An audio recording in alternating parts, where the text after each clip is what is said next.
Live from WTVO 17 and your home team. Eyewitness News at 5 starts now.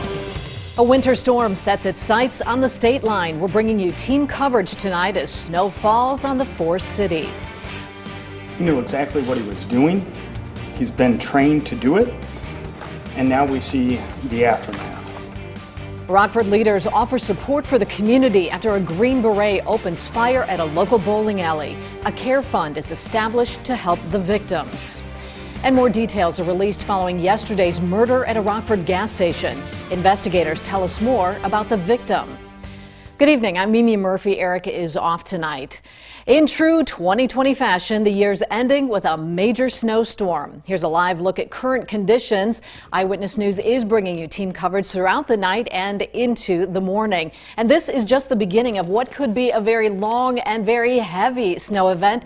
Candice, you're going to have a busy night ahead. Yeah, you know, we had the snow come down, said it would, once it started, those conditions would rapidly deteriorate as the snow really picked up in intensity here for us for much of this afternoon, and that has continued into this evening. In fact, you see a lot of that heavier snowfall coming down now across much of the area where we see that darker blue showing up. So from Rochelle to south of Highway 72 there in northern DeKalb County, and then extending back a bit further off to the west. That's where we could see those snowfall rates of at least an inch per hour. Now, what you're looking at here on radar is a different way to look at that precipitation. So the more solid maroon color we see on here, that's all uniform snow. But look what happens once we get into central Illinois, south of the Davenport area. You see some of those brighter fiery colors.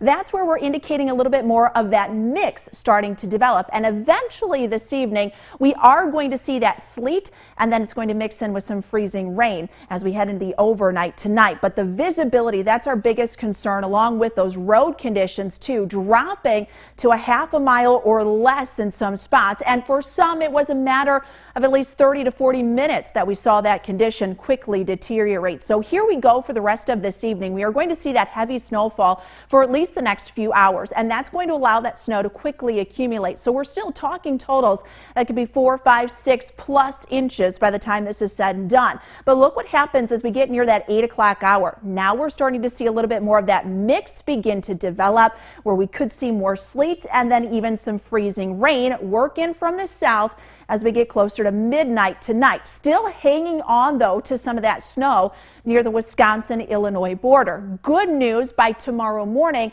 most of this precipitation is going to be done. Bad news, we are still going to have the impacts for the morning commute. So, Mimi, I'm going to talk more on the totals for both snow and ice and our next winter storm as we ring in the new year. That's all coming up in the first warn forecast a little later. All right, thanks, Candice. We'll check back with you in just a bit.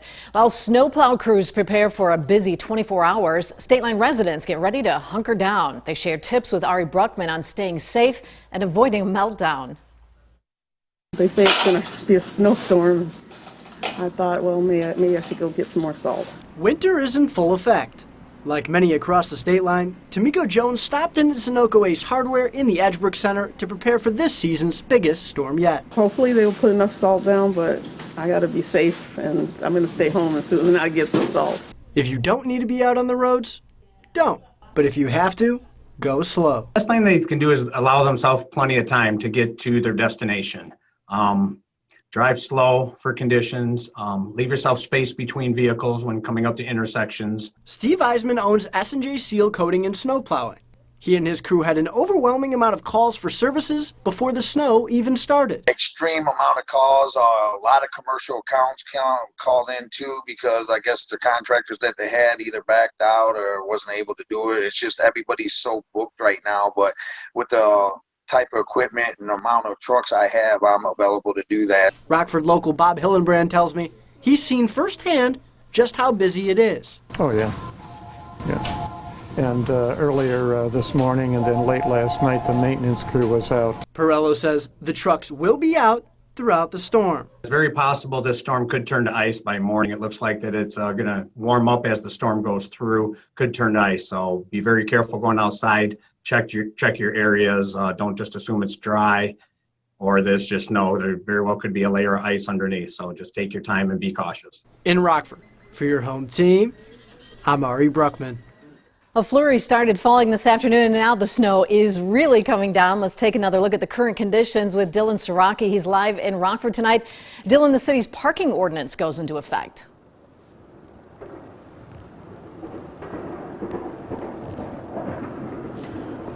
Yeah, that's right, Mimi. Whenever there is more than 2 inches of snow in the forecast, the city declares a snow emergency, and the odd-even parking ordinance goes into effect. People are required to park on the even side of the street on even days and the odd side of the street on odd days. The ordinance is designed to give plow drivers enough space to clear residential streets.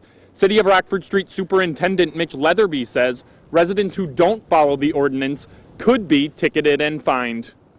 When you have streets that have cars parked on both sides, when that happens, sometimes plow trucks cannot fit in between those cars down the street. So that is why we declare an odd, even parking ordinance.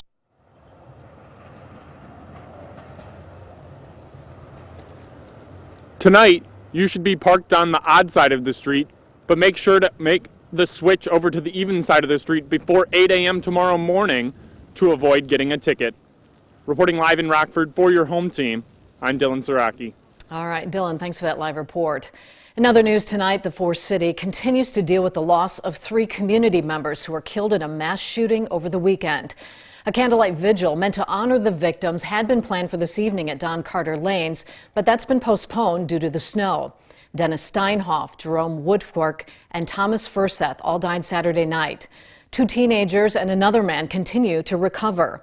Organizers with Don Carter say a new vigil date will be announced in the future. Rockford's business community is collecting donations for the victims and their families. Miracle Mile Rockford teamed up with Illinois Bank and Trust to create a care fund. Mayor Tom McNamara spoke about the importance of coming together after an event that impacts the city as a whole. 2 of the survivors are young people. These are someone's children. These are all of our children. These are Rockford's children. No one should have to face this type of violence. There is no reason and there is no excuse. Donations can be made at any Illinois Bank and Trust drive-through or online. Find that link on our website, mystateline.com. We're learning more about the Monday morning murder at a Rockford gas station. According to investigators, the victim is a 29-year-old man. His name has not been released. Just before 11:30 Monday, the man was shot and killed at the BP gas station on 11th Street. He died at the scene. No word on a suspect. If you have any information, call Rockford Police or Crime Stoppers. Before tonight, the state line was actually experiencing a rather mild winter. But local families tell Michelle Rave they still want to sled and ski as much as ever. She outlines all you need to know about winter sports at Snow Park at Alpine Hills. Snow Park at Alpine Hills opened up on Tuesday, giving several state line families an opportunity to have fun in the snow. Due to COVID, there are a few restrictions set in place. Among those are limited capacity, which allows 25 people to be at the hill at one time. Families are required to make online reservations so they can spend an hour and a half on the hill. The cost to go tubing is $8. The terrain park and outdoor skating are not yet open to the public but will be soon. The snow park's manager says it's an exciting time because they didn't get the chance to open last season. Mother Nature has given us a mild winter, so we've had to start a little bit later than we've typically had to in years past. But with the kids being off school and a lot of them doing remote learning, it's nice to have a safe activity for them to participate as families outside. Coming up at 6, we'll meet a family that hit the hill for the day. I'll give it a try for myself. Reporting in Rockford for your home team, I'm Michelle Rave.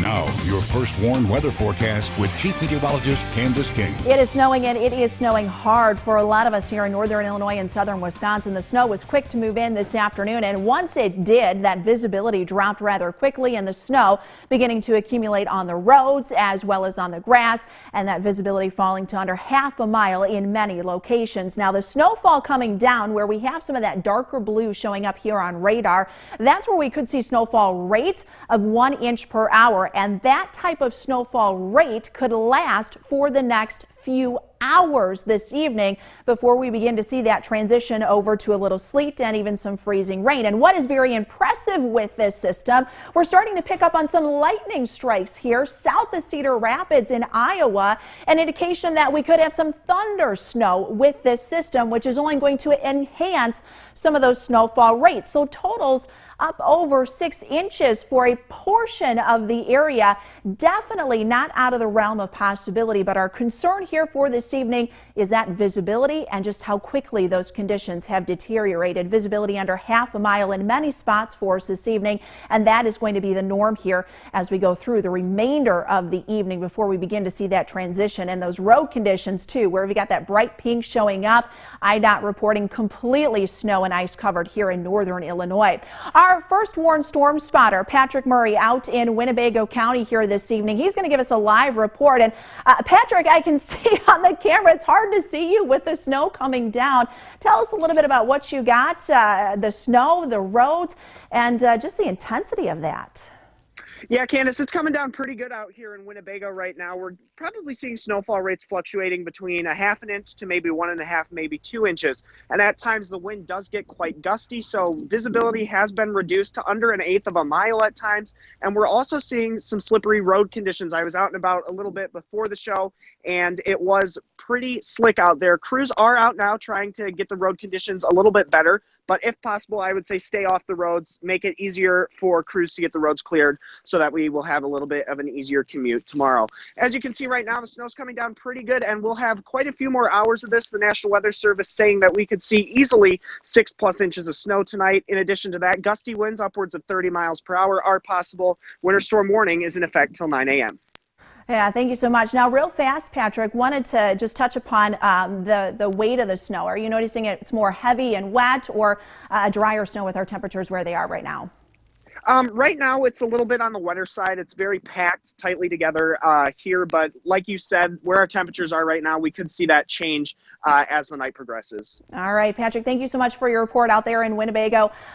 Get indoors, stay warm out there, and we will check in with you later on through this evening. Thank you so much for that live report. As you can see, that snow is coming down rather quickly here, so I want to take you through time with Futurecast because, as you mentioned, that snow going to continue for the next several hours. This is 7 o'clock this evening. That snowfall coming down fairly heavy with, again, those snowfall rates up to 1 inch or so per hour. But we've got that transition over to some sleet and freezing rain. As we go through about 9, 10 o'clock, we'll start to see that transition take place. But we are going to dry out here as we go through the morning hours tomorrow and then heading into the rest of the afternoon. As far as the snow totals are concerned, we're still looking at generally about 4 to 8 inches of snow here across much of the area. I think that's a good range for Rockford, but once you get a little bit further off to the northwest where we've got some of that darker kind of shading showing up, that's where we could be on the higher end of that total, that 8-inch mark. A little less the further to the southwest again. But again, the impact is still going to be there. Now the ice we've got too, about 1/10 of an inch of ice once we see that transition over, which will be about 9, 10 o'clock here this evening. There could be some locally higher amounts associated with that. Maybe we'll show you that 7-day forecast at the end because we've got another winter storm coming in for New Year's Day. That is coming up a little later. Now, the Napleton Sports Desk with Sports Director Scott Leber. The Cubs have yet to announce the deal sending Yu Darvish to the Padres. It's only a matter of time, though. They're simply waiting on all the players involved to pass their physicals. There are 7 players moving in all. Darvish and Victor Caratini will join the Padres. The Cubs will receive pitcher Zach Davies and 4 young minor leaguers. It's clearer than ever with this trade that the Cubs championship window is now closed. It's hard to envision the Cubs contending for another championship without Darvish. And don't forget, Kyle Schwarber isn't coming back, and Theo Epstein is out of the picture. More players will probably also be gone. It's a shame that the great young nucleus we watched win it all in 2016 will have produced only the 1 championship. So who's to blame? Well, the front office and the scouting department are for doing a poor job of drafting and developing young players. The coaches and managers are for not getting more out of that great young core in 2016. In fact, many of those players have regressed since that year.